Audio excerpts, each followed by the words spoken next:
দিন দিন টেকনোলজির দুনিয়ায় সবাই কিন্তু এগিয়ে যাচ্ছে, পিছিয়ে তাহলে কে থাকছে? যেমন স্যামসাং, ভিভো, ওয়ানপ্লাস, এদের তো ফোল্ডিং ফোন চলে এসছে। তবে পিছিয়ে রয়েছে এখনও পর্যন্ত অ্যাপেল 2026-এ কিন্তু তাদের ফ্লিপ ফোন লঞ্চ করছে, প্লাস ফোল্ড ফোন লঞ্চ করছে।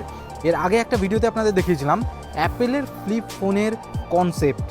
আজ এই ভিডিওতে আপনাদের দেখাবো অ্যাপেল যে ফোল্ডিং ফোনটা লঞ্চ করছে সেটা কেমন হবে।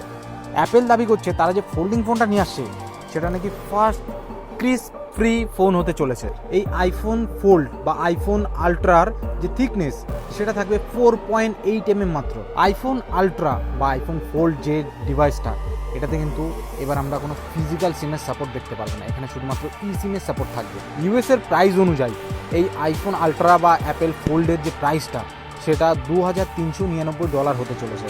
তার মানে আমাদের ইন্ডিয়ান কারেন্সি যদি কনভার্ট করা হয় সেখানে মোটামুটি 2,05,000 থেকে 10,000 টাকার মধ্যে এই আইফোন ফোল্ডের প্রাইস ধরা হচ্ছে। ভিডিওটি ভালো লাগলে অবশ্যই একটা লাইক করতে ভুলবেন না, আর আপনার ফ্রেন্ডদের সাথে শেয়ার করে দিন, তারাও যদি আইফোন ফোল্ডের জন্য ওয়েট করে থাকে। Thanks for watching.